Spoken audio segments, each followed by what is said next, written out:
Nancy Dunn a été élevée dans ce qui paraissait la famille américaine typique. Nous vivions en Californie. Mon père travaillait pour l'industrie aérospatiale. Ma mère travaillait pour un médecin.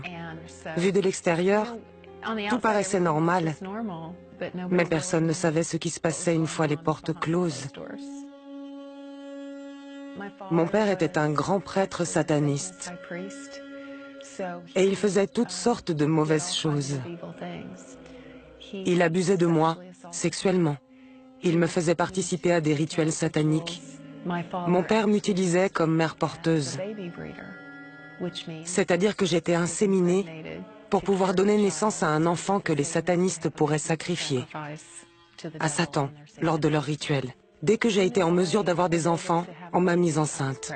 Les abus dans la famille de Nancy continuèrent tout au long de son adolescence. Nancy donnait le jour à ses enfants assistés de sages-femmes, mais aucune déclaration de naissance n'était faite aux autorités. S'il arrivait que je doive manquer l'école pendant des semaines ou des mois, mes parents appelaient l'école et ça ne posait aucun problème. Il n'y avait aucune enquête.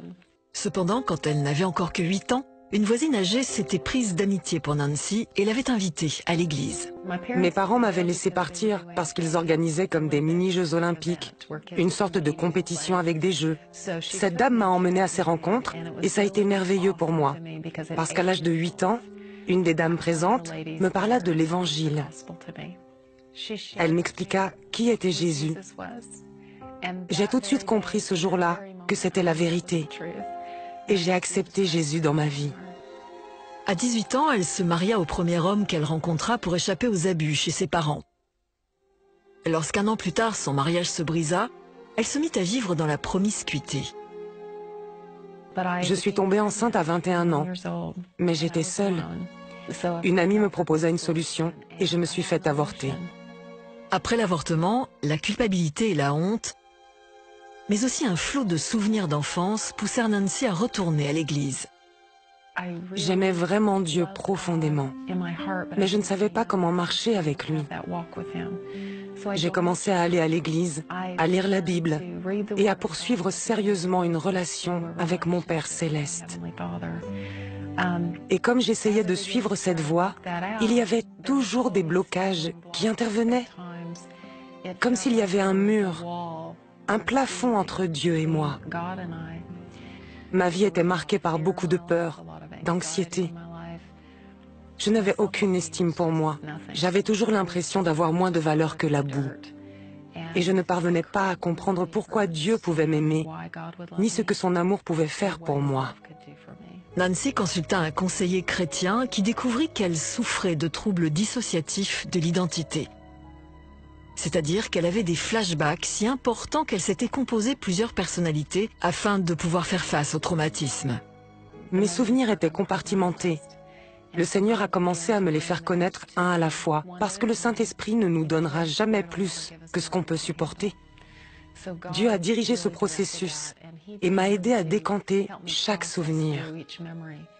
Je me suis de plus en plus approchée de Dieu pour ma délivrance. J'ai commencé à crier à Dieu de tout mon être, constamment, afin d'être libérée. Le processus a duré à peu près 1 an et demi. À me faire suivre, à travailler avec ce thérapeute. Le jour de la Saint-Valentin, je me rappelle que j'étais allée visiter une église. Ils préparaient les éléments pour la Sainte Seine. Ça m'avait rendue nerveuse, parce que par le passé, j'avais été forcée de boire du sang humain lors de rituels sataniques. Donc le sang me paraissait bizarre. Mais j'ai entendu le Seigneur me parler et dire, « Si tu bois mon sang et manges mon corps, je te guérirai de tout ce que l'ennemi t'a fait. » J'ai donc participé à la communion. Et tout a changé. Je suis devenue une et une seule personne bien dans sa tête. Dieu l'a fait en un instant au travers de la communion. Après avoir pris la communion, le Seigneur dirigea Nancy dans un processus de pardon envers son père. Lorsqu'elle le vit par la suite, il était sur son lit de mort. Il était aux soins intensifs et je pensais qu'il ne pouvait pas me parler. Mais il s'est redressé sur son lit. Il s'est redressé et il s'est repenti. J'ai fondu en larmes complètement. Je l'ai regardé et j'ai dit, « Tu sais, papa, tout ce que je voudrais savoir, c'est si tu connais Jésus. » Il m'a regardé avec un sourire et m'a dit qu'il venait de faire la prière de repentance avec un voisin qui était pasteur. Les larmes coulaient sur mon visage et j'ai dit, « Tout ce que je veux, c'est te l'entendre dire. » Alors mon père a dit la prière de repentance avec moi. Et près de 60 secondes plus tard, il est mort et il est allé au ciel. Aujourd'hui, Nancy est avocate et défend les enfants abusés et négligés devant les tribunaux. Elle a aussi aidé à l'ouverture d'orphelinats dans 5 pays différents et voyage dans le monde pour raconter son histoire et annoncer la délivrance. Je suis libre. Je me sens libre et si légère, si heureuse. Et Dieu me permet de jouer un rôle dans la libération d'autres personnes. Je voudrais juste vous dire qu'il y a une puissance dans le sang de Jésus. Ce sang n'a jamais perdu de sa puissance et ne la perdra jamais. Jésus n'est pas venu verser son sang pour que nous restions en captivité. Il est venu et a versé son sang pour que nous puissions être libres. Et je vous le dis, Dieu veut que nous soyons libres. En écoutant, en regardant Nancy, je disais « Oh Nancy, oh Nancy !» Quand on écoute cette histoire de Nancy, quand on voit ce qu'elle a traversé, vous vous rendez compte? Accoucher des bébés pour faire que des sacrifices humains, boire même le sang humain, ça dépasse tout. C'est terrible, c'est horrible, c'est démoniaque. Mais vous savez quoi? Ce Dieu merveilleux, ce Dieu glorieux, avait quelque chose pour Nancy, une destinée. Et quel que soit ce qui s'est passé dans la vie de Nancy, Dieu avait une destinée pour elle. Et aujourd'hui, on voit ce que Dieu avait prévu pour Nancy.